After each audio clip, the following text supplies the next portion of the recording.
We're driving a 2023 Volvo XC40. Coming up, we're going to tell you how this small, cute little SUV is not what you think. But first, information explosion.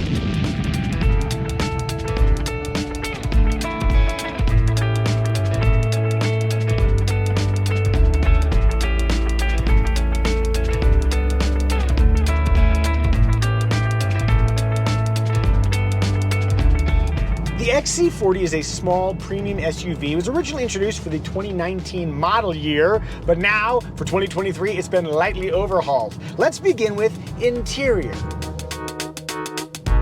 I bet you have interior thoughts. I do. I like the materials that are in here. This little bit of wood. I like the style and sound of the vents. And I like all the very practical storage in here. Like this little garbage bin is super handy. It's like it can elegantly handle the practicalities of family life. Oh, this thing is stuck. Is it because there's some garbage in it? You know, as a former janitor, I'm not going to accept this broken trash can situation. Oh, it's because it's not properly placed. Got it fixed, everybody. It's cool. You're right. There are a ton of practical little details around here. You've got good door storage, and I like the fuzzy insert. Over there in the glove compartment, you got a little hook that flips out for purse duty, so you know exactly where your purse is, and it's secured. We're driving the Ultimate trim, and that means you've got fancy stuff like leather seating, and then the Orfers crystal drive selector. This is made in Sweden, and it's very fancy. If you go over here, you got some, plastic materials in some places. And there's a bunch of shiny black plastic surrounding the crystal drive selector. Black plastic can look classy depending on how much of a touch zone it is, and I do feel like you're going to wind up touching in this area a fair bit, so you'll have some smudges. Overall though, I think we really like the look and the functionality of the XC40's interior. So when I'm seated behind my ideal front seat position, I've got good knee clearance, I've got adequate head clearance. I do wish that the seats reclined, or that the static recline was a little bit more generous. Also, the middle seat might be a little bit awkward, although I have adequate head clearance there. The center tunnel is a little bit high. I think if you're really motivated, you can fit probably 3 kids back there. As for cargo space, Volvo on their website says 16 cubic feet. I found other sources that say it's 20.7 cubic feet. That's a huge difference. It's a pretty big right? difference, yeah. But I think there's plenty of cargo space back there, and it's a little bit reconfigurable too. So you've got a flat floor, but then there's also a tiny bit of underfloor storage space, and you can flip that floor up to create a little divider. You've got hooks on either side. Oh, and there's a feature back there that you like. There's a pass-through that you can use for carrying long items, and it has a little flap that covers it, which kiddo had fun with. You've also got 60/40 split fold seats. To access cargo, we've got a power hatch, and then there's also a foot activation function, which is nice if you have stuff in your hands. Kiddo, how is it getting in and out of this vehicle? It was really easy. The car's low, but the door is hard to open. Yeah, so you can get in and out easily, but yeah, that door takes a little bit of effort, doesn't it? Yeah.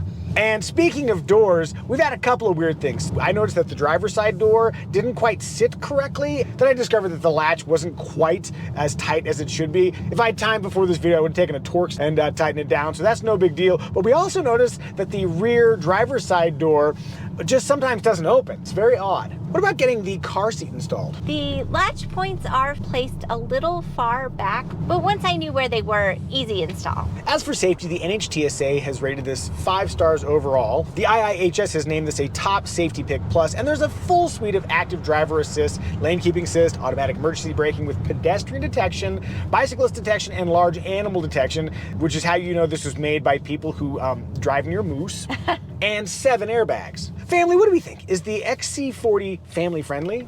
Family friendly. Yes, I'd say it's family friendly, but don't have too big a family. Rear window test.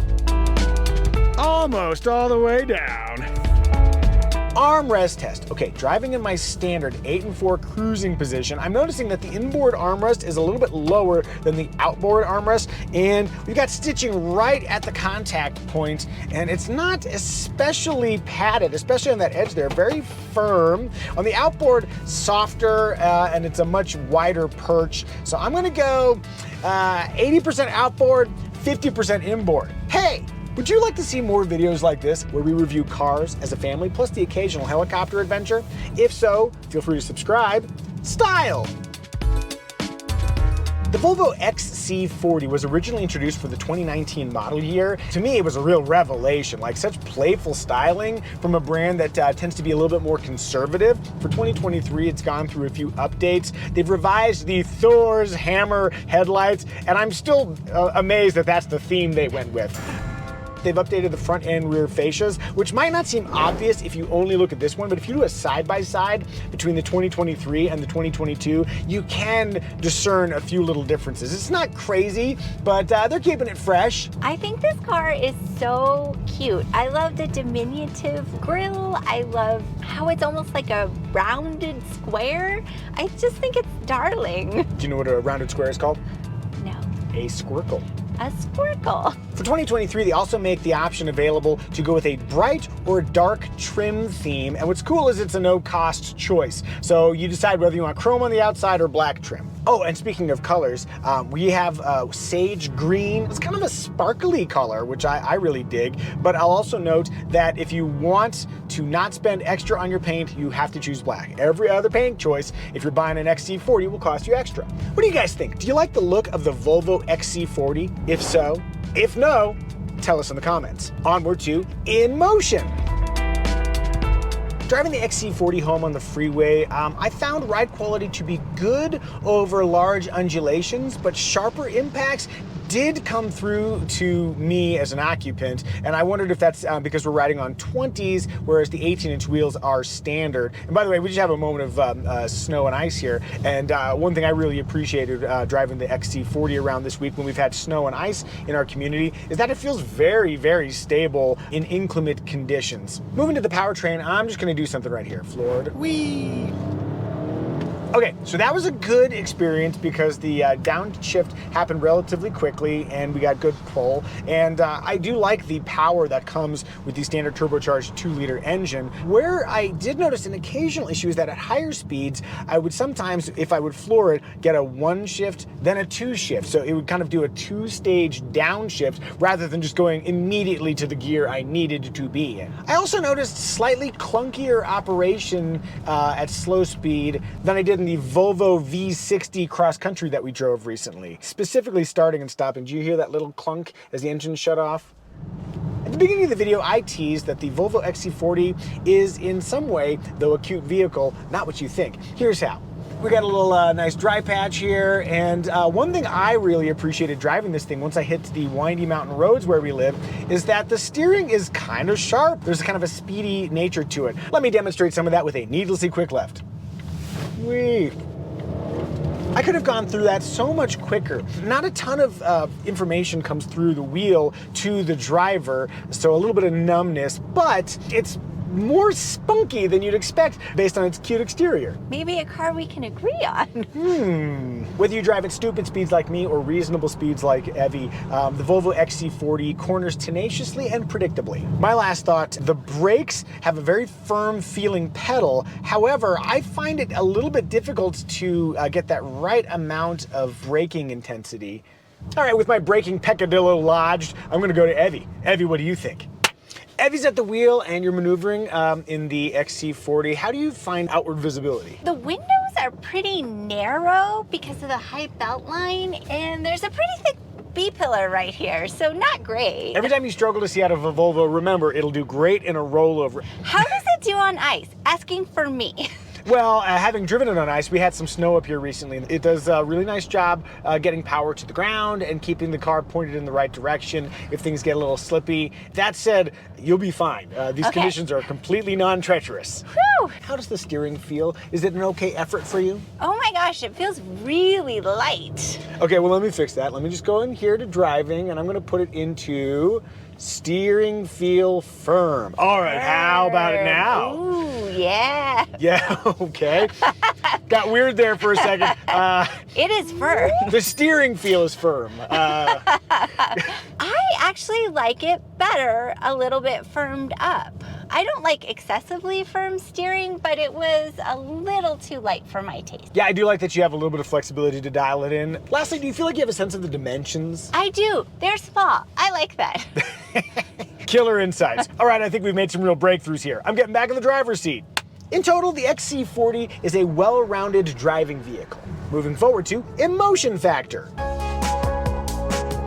Sweetie, do you think there's an emotion factor here?